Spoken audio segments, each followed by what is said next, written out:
एक ससुर अपने बहू से बेइंतहा प्यार मोहब्बत कहे तो उन पर भरोसा करता है। परिवार के दूसरे सदस्य से ज्यादा अपने बहू की बातों पर यकीन करते हैं और उन्हें विश्वास होता है कि उनकी जो बहू है बहुत ही अच्छी है, विचार और संस्कारी है।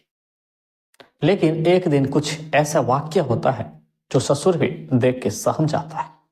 एक दिन जब रात की समय था, उनका ससुर पानी पीने के लिए अपने रूम से निकलकर चापाकी की ओर जा रहा था। तो तब खिड़की से लाइट जल रही थी और उनकी बहू बिना किसी वस्त्र के बेड पर ऐसे ही नजर आ रहा था और खिड़की से साफ साफ दिख रहा था। तो अचानक पैर किसी सामान पे पड़ता है और गिर जाता है। उनकी बहू चौंक कर सामने देखता है और अपने ससुर को देखकर बेहद शर्मिंदा और पानी पानी हो जाता है। तुरंत लाइट बंद करता है, ससुर भी आगे निकल जाता है। दोस्तों, आज जिस घटना पे चर्चा करते हैं वो घटना राजस्थान के भरतपुर के चिकसाना थाना क्षेत्र के 9 गांव का है। पवन अपने पूरे परिवार, अपने पिता, 2 बच्चे, पत्नी रीमा के साथ गांव में रहते थे। बात है 29 मई 2022 को रीमा अपने मोबाइल से टेक्स्ट मैसेज करती है और टेक्स्ट मैसेज जो सामने पढ़ने वाला शख्स होता है भोगेंद्र उर्फ भोला होता है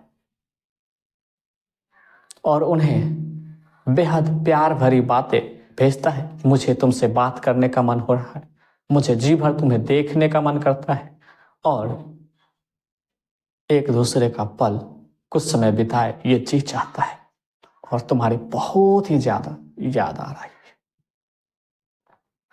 ये तमाम लंबी बातें वो भोगेंद्र भोला अपने मोबाइल की तरफ देखता है, पढ़ता है और उनके दिल और दिमाग में ये बात छप जाता है और मन ही मन मुस्कुराता रहता है। कुछ देर के बाद उसका दोस्त दीप का नज़र जब उन पे पड़ता है तो अलग ही मुस्कान उनके चेहरों पर था, मुस्कुरा और खिलता हुआ चेहरा था। तब उनसे दीप ने पूछा कि आखिर क्या राज है कि तो मुस्कुरा क्यों रहा है। तो उन बोलता कोई बात नहीं यार, छोड़ो। फिर भी पूछता और सामने शराब रखी होती है और दोनों पी रहा होता है और बात यूं ही निकल जाती है कि जो तुम्हारी भाभी है वो मुझे बुला रही है, बोल रही है कि मुझे आपको देखने का मन कर रहा है, बहुत याद आ रहा है कि आप कब मिलेंगे। तो ऐसी ऐसी मीठी बातें सुनकर दीप भी उसे उत्साहित करता है कि क्यों नहीं चला जाता, मैं होता तो कब का चला गया होता। शाम के 6 साढ़े 6 बज चुके थे और वो दिल्ली में रह रहा था। राजस्थान के भरतपुर तक पहुंचना इतनी भी आसान नहीं थी कि यूं ऑटो में बैठ गया और चला गया। तो दीप कहता है कि कोई बात नहीं, अगर 2 से 2.5 घंटे या 3 घंटे भी लगते हैं तो क्या दिक्कत है, 4 घंटे कम से कम पहुंच तो जाएंगे। इसी बात पर उन्होंने टेक्स्ट मैसेज करता है और कहता है कि सब्र रखो, मैं जरूर पहुंचूंगा, मैं आऊंगा और फिर जी भर की बातें होगी, फिर हम एक दूसरे से मिलेंगे। इतना कहने के बाद वो आ जाते हैं। इधर रीमा भी बहुत ज्यादा खुश हो जाती है, सभी को प्यार से खाना परोसते हैं। लगभग 9-10 बजे तक सभी परिवार के लोग खाना खाकर सो जाते हैं। ये गर्मियों का मौसम होता है तो उनके पिता यानी ससुर छत के ऊपर सो जाते हैं, पति आंगन में सो जाते हैं, बच्चे भी नीचे बिछावन बिछाकर सो जाते हैं। वही बगल में रीमा अपने पति के बगल में यानी पवन कुमार के बगल में सो जाते हैं। रीमा को नींद नहीं आती है क्योंकि एक जो तीसरा शख्स है उन्हें टेक्स्ट मैसेज किया था और उन्हें आने की पूरा भरोसा दिलाता है। लगभग 11-12 बजे की रात वो उनके दरवाजे पर पहुंचता है, मैसेज करता है और फिर उन्हें अंदर घर के अंदर दाखिल होने के लिए कहता है। दाखिल हो जाता है रीमा और वो भोगेंद्र और भोला उनके कमरे में जाता है और एक दूसरे से धीमी और मीठी आवाजों में बातें करना शुरू कर देता है। एक दूसरे से अपने अपने शरीर से वस्त्र उतारते हैं, एक दूसरे के साथ मिल जाता है और शारीरिक सुख को एक चरम सीमा पर पहुंचा देता है। तमाम प्रकार की हद पार कर चुका था और अपनी दुनिया, रंगीन दुनिया में खो जाता है। लेकिन कब मिनट से घंटों और घंटों घंटों बीतने लगता है, उन्हें इस बात का एहसास नहीं हो जाता है। लेकिन कुछ समय के बाद पवन यानी रीमा के पति की आंखें खुल जाती है। वो कुछ सुगबुगाहट और घबराहट और अलग प्रकार की आवाजें उनके कांजों तक पहुंचने लगती है और फिर वो उठता है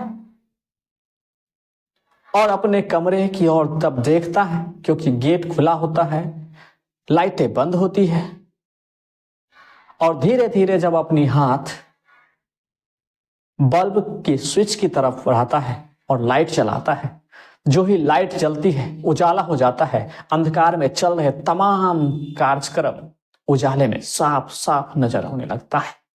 वो उस लड़के को पहचान लेता है, क्योंकि वह उसी गांव का रहने वाला था, भोगेंद्र भोला।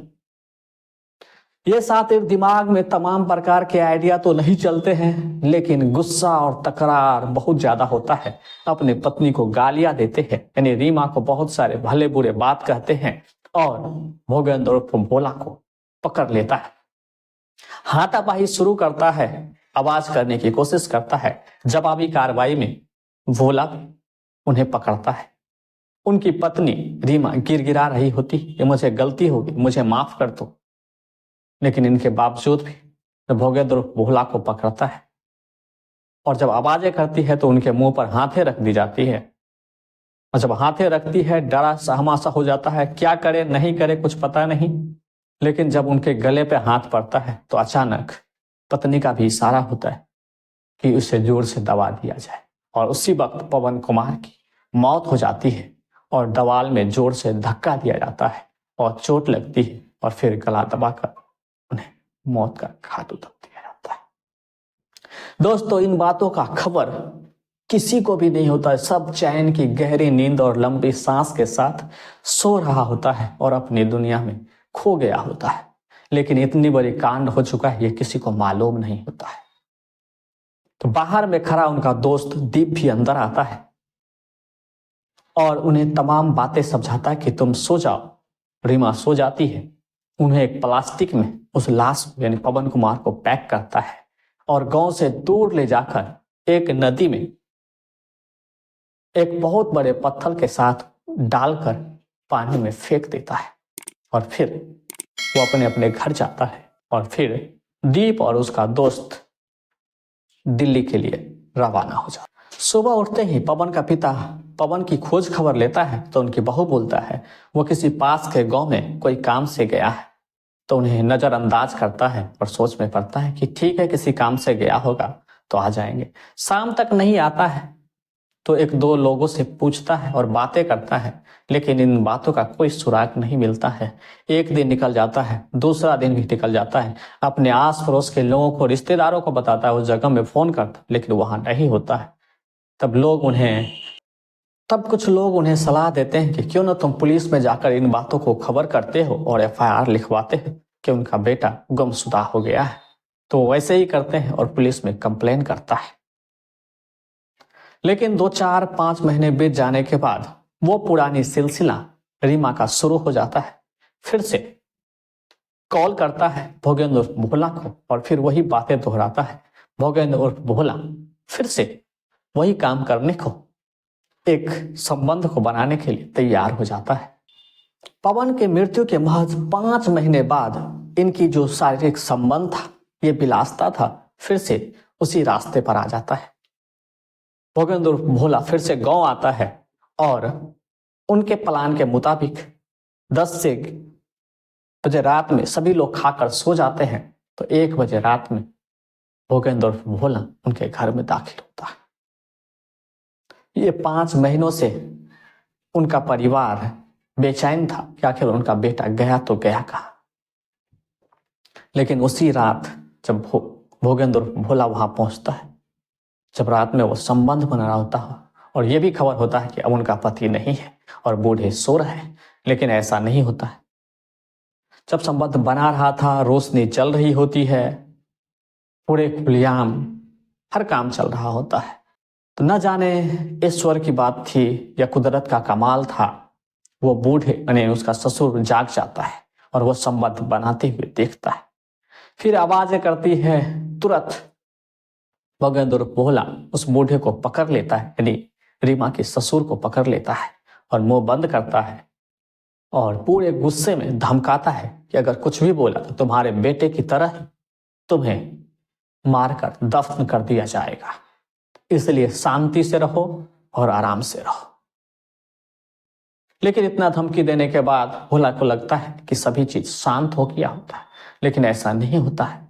वो बुजुर्ग तड़के उठकर लोगों के साथ पुलिस में जाता है और पुलिस को पूरी घटना बताता है और भोला पकड़ा जाता है और वहीं पर रीमा भी पकड़ी जाती है और दोनों को इस मौत का जिम्मेदार ठहराता है। सबूत भी मिल जाती है और उन्हें सलाखों के पीछे फेंक दिया जाता है। दोस्तों, कहे तो इस बात की कुछ वाक्य जो आपको पीछे लेकर जाना पड़ेगा। बात यह है कि लगभग 15 साल की उम्र में रीमा की शादी 30 साल के पवन कुमार से होता है और दोनों पारिवारिक और हिंदू रीति रिवाज के अनुसार शादी होता है। और शादी के कुछ समय बाद दोनों 2 बच्चे के माता पिता होने के बाद वो दिल्ली आता है और दिल्ली में रहने लगता है। रहते रहते उनके गांव से ही रहने वाले लोगों के साथ शराब पीते पीते अच्छी खासी दोस्ती हो जाती है। पहले उनके पति अच्छे दोस्त होते हैं, फिर पत्नी के साथ उसका संबंध बन जाता है और वहां उनका शारीरिक संबंध होता है। पति काम पे चले जाते थे पवन कुमार और 2 बच्चे स्कूल जाते थे। उसी समय भोगेंद्र भोला रीमा के साथ संबंध बनाया। ये बहुत लंबे समय तक चलता रहा। जब पूरे भारत में लॉकडाउन लगा, वो परिवार परेशानी में आ जाता है। पवन कुमार अपने परिवार के साथ घर आ जाता है और घर आने के बाद ये जो रीमा है फिर से भोगेंद्र भोला से अपना रिश्ता बनाने की सोचता है। उन्हें फोन करता है, कॉल करता है और मैसेज करता है और फिर से भोला यानी भोगेंद्र उर्फ भोला उनके बहकावे में आ जाता है और फिर से उसी रास्ते पर चल पड़ता है। और इस तरह से एक दोस्ती की वजह से एक परिवार बिखर जाता है, टूट जाता है। यानी रिश्ते को क्या समझे, एक रिश्ते भी विश्वास करने लायक नहीं छोड़ते। दोस्तों, इस घटना को सुनाने का उद्देश्य किसी को परेशान या दुख करना नहीं है, बल्कि यह है कि इस घटना को सुनकर समझकर अपने आप को सचेत करना है।